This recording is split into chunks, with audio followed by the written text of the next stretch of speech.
Chers élèves, chers enseignants, chers responsables d'académies provinciales et de zones académiques, chers responsables d'établissements scolaires, chers parents d'élèves, chers partenaires sociaux, distingués membres de la communauté éducative, chers concitoyens. Il est de tradition dans notre pays que, à la veille de chaque rentrée scolaire, le ministre en charge de l'Éducation nationale prononce à cette occasion une allocution.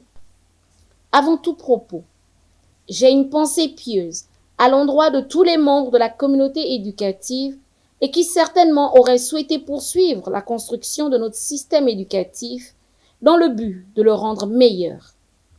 Ma mémoire me ramène particulièrement vers Feu Ngon Marie-Louise, épouse Obissa, directeur adjoint de l'Institut pédagogique national, chargé de la recherche, de la production et de la publication.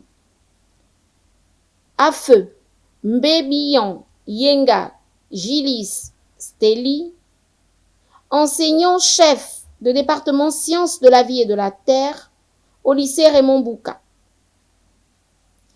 Il a également joué un rôle majeur dans la conception des manuels scolaires de cette discipline. C'est avec un profond regret que nous avons appris ce matin le départ de M. Jean-Hilaire Obam, ancien chef d'établissement, ancien IDEA dans plusieurs provinces.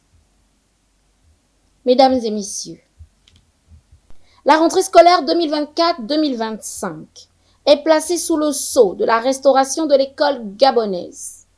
Traditionnellement, la rentrée scolaire symbolise non seulement pour nos enfants, mais aussi pour l'administration scolaire, un nouveau départ pour relever les défis qui se présenteront à nous durant l'année académique, tant sur le plan personnel que sur le plan collectif.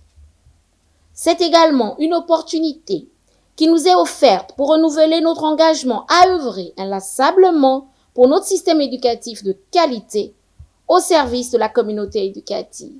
C'est le sens que je donne à mon propos de ce jour, dimanche 1er septembre 2024, à la veille de la dite rentrée des classes, lequel propos puise son énergie dans le plan national pour le développement de la transition sur lequel prend appui l'immense action de son Excellence, le général de brigade Brice Clotaire Oligui Nguema, président de la transition, président de la République, chef de l'État, qui, depuis son accession à la magistrature suprême le 30 août 2023, place l'éducation et la formation au cœur de ses priorités.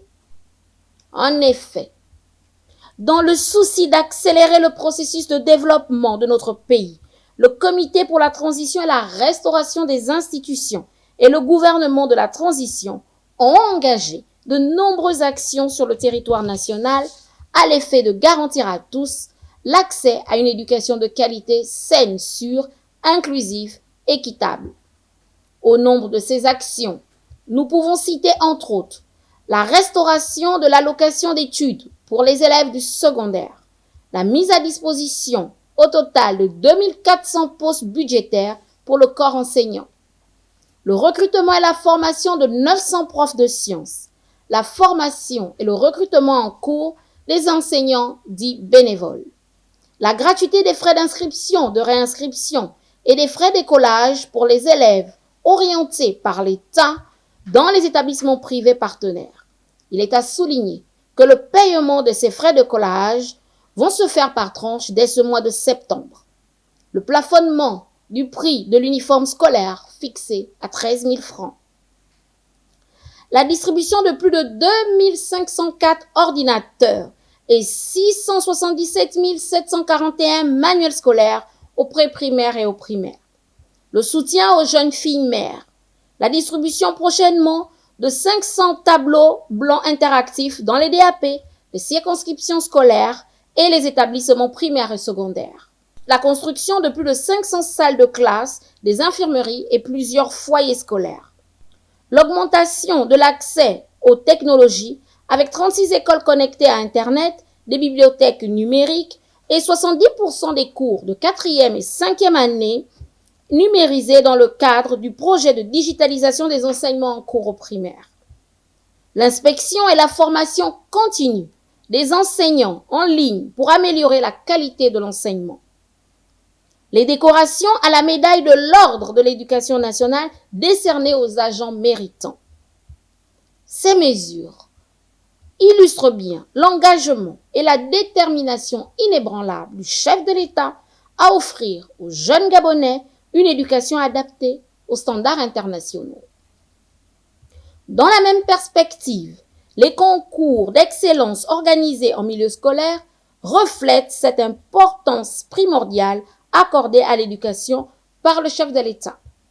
À ce titre, je tiens à féliciter chaleureusement les 27 lauréates, dont 9 majors, du concours Miss Science, qui s'est tenu en mai 2024 sous le haut marrainage de Madame la Première Dame du Gabon, Madame Zita Oligui Nguema.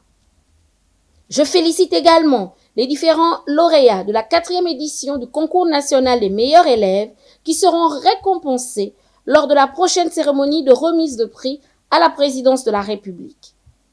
Il s'agit notamment des 155 lauréats, dont 109 majors de promotion et des enseignants qui seront récompensés pour leur dévouement et leur remarquable contribution à la formation de nos enfants, ce qui constitue une innovation importante pour la promotion de l'excellence au sein de notre système éducatif. Par ailleurs, avec le gouvernement de la transition, conduit par Monsieur le Premier ministre, chef du gouvernement, Raymond Donsima, les résultats encourageants ont été observés dans le système éducatif gabonais durant les examens de fin d'année scolaire 2023-2024. En effet, des taux de réussite prometteurs ont été enregistrés dans l'enseignement général, soit 92,21% au CEP, 63,80% au BPC, 80% au bac général. Dans l'enseignement technique et professionnel, le bac technologique a eu un taux de 82,14%. La formation professionnelle, quant à elle, a connu un taux de réussite de 100% pour les diplômes de techniciens supérieurs et les certificats de formation. Il en est de même pour l'école normale des instituteurs. En outre, de nombreuses initiatives ont été prises pour soutenir la vie scolaire. Parmi elles, on retiendra principalement le retour des activités socio-éducatives, la création de la Fédération gabonaise des activités culturelles et scolaires, la FEGAX, qui contribue à l'appropriation des valeurs culturelles en milieu scolaire et a organisé cette année la première édition du festival culturel en milieu scolaire dénommé FestiSchool. Pour sa part, la formation civique a été renforcée par la généralisation du chant patriotique en langue maternelle, l'installation des cellules d'éthique et de déontologie, l'élaboration des manuels scolaires dédiés à l'éducation à la citoyenneté et au développement durable, le retour des objets d'art à l'examen du CEP et l'obligation au BPC de l'épreuve d'éducation civique. Concernant les infrastructures, le ministère dont j'ai la charge a renoué, après plus de 30 ans, avec l'organisation de la Commission nationale de la carte scolaire. Lors de ces travaux, un cadre normatif indiquant les dimensions des standards d'une salle de classe et des établissements ont été élaborés. Distingués membres de la communauté éducative, chers concitoyens, malgré ce tableau reluisant, notre système éducatif présente encore plusieurs difficultés auxquelles il faut s'attaquer dès maintenant. Sur le plan pédagogique, notre système scolaire, conçu sur le modèle des années 60, dont les notions étaient majoritairement orientées vers l'appropriation des valeurs extérieures, est devenu de nos jours inopérant et présente des chiffres alarmants. Le Gabon, notre pays, est paradoxalement l'un des pays dont le taux de scolarisation est le plus élevé en Afrique, car 90% de nos enfants sont scolarisés. Mais il demeure aussi celui dont le taux de redoublement est le plus élevé, 35% environ, contre 7 à 25% dans les pays frères et 41% de nos enfants redoublent systématiquement la classe de 6e. L'une des conséquences est le phénomène des effectifs pléthoriques dans nos salles de classe malgré les efforts de construction. Dans la volonté d'apporter des solutions durables à ce taux de redoublement, des réformes pédagogiques et administratives plus ambitieuses sont engagées. L'élaboration d'un cadre d'orientation curriculaire pour le système éducatif gabonais, document qui rassemble et synthétise les grandes orientations du système éducatif gabonais. C'est le texte de référence à partir duquel seront définies les intentions, les stratégies et les mises en œuvre de la nouvelle étape de cette réforme. La réécriture des nouveaux programmes scolaires contextualisés, l'élaboration d'un calendrier scolaire tenant compte des standards internationaux et donnant une plus grande marge au temps d'apprentissage à nos élèves. L'élaboration de la politique nationale du manuel scolaire en République gabonaise. La mise à disposition des manuels super efficaces pour les classes de 4e et 5e année primaire qui ont été officiellement remises au chef de l'État après le dernier Conseil des ministres. La production des manuels scolaires contextualisés au modèle approche par les compétences en commençant cette année par les classes de 6e et 5e du premier cycle de l'enseignement secondaire.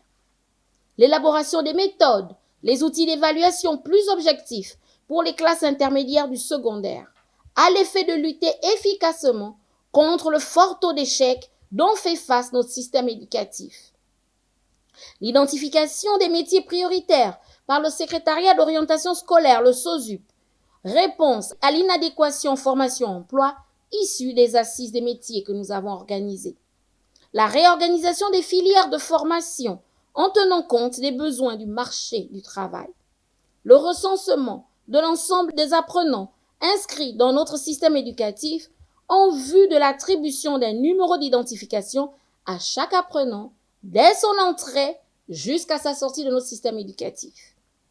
La mise en place d'une stratégie d'orientation plus adaptée à notre système éducatif, ce qui a permis cette année au SOSUP d'orienter 44 526 élèves et de réorienter plus de 5 000 d'entre eux. À l'issue des assises sur la formation professionnelle et l'enseignement technique et professionnel, il a été recommandé la mise en place des passerelles dans l'enseignement technique et la formation professionnelle, donnant lieu à la création et à l'ouverture des collèges d'enseignement technique et les centres de formation pour apprentis à partir de l'année scolaire 2025-2026 en faveur des élèves orientés depuis la classe de 5e année primaire. La réforme de nos écoles de formation que sont l'École normale supérieure, l'ENS, l'École normale supérieure d'enseignement technique, l'ENSET, et l'École normale des instituteurs de Libreville et de Franceville avec les ouvertures l'année prochaine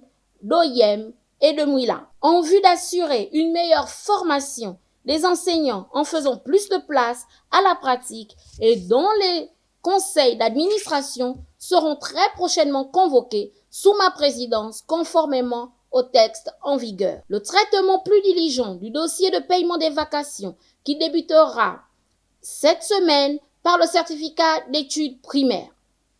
La mise à disposition dès la rentrée des budgets aux établissements scolaires conformément aux très hautes instructions du président de la transition. La régularisation des situations administratives et le paiement des rappels soldes des enseignants en cours de traitement par les départements ministériels compétents. La poursuite sans relâche du dialogue social avec nos différents partenaires techniques et financiers et nos partenaires sociaux. La convocation de la 17e commission ministérielle de l'enseignement privé en vue de réguler, de moderniser l'enseignement privé, d'améliorer la gestion des flux des élèves, la qualité de l'éducation, de favoriser la formation continue des enseignants afin d'en évaluer la situation administrative et pédagogique des 10 établissements privés et de renforcer ainsi la confiance dans notre système éducatif. Mesdames et messieurs, chers enseignants, chers parents d'élèves, c'est dans ce contexte de modernisation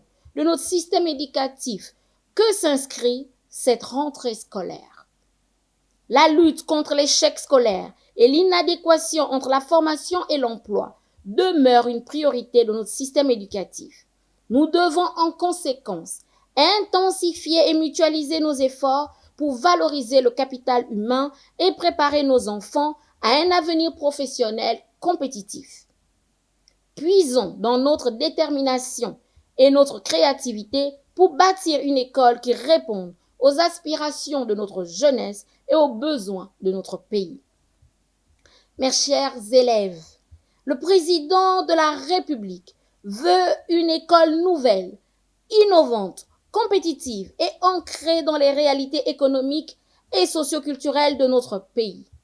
Son ambition est que notre système éducatif puisse former des Gabonais conscients des défis environnementaux et des enjeux économiques en développant des filières encore faiblement valorisées, afin de vous permettre de prendre en main les leviers de l'économie gabonaise pour un développement durable, harmonieux et pérenne de notre pays. Distingués membres de la communauté éducative, chers concitoyens, ensemble, engageons-nous à faire de cette année scolaire 2024-2025 une étape décisive pour notre essor vers la félicité. C'est sur ces mots empreints d'engagement et d'espoir que j'ai le plaisir de souhaiter à toutes et à tous mes vœux de plein succès et d'excellente rentrée scolaire 2024-2025. Avec humilité, infiniment merci.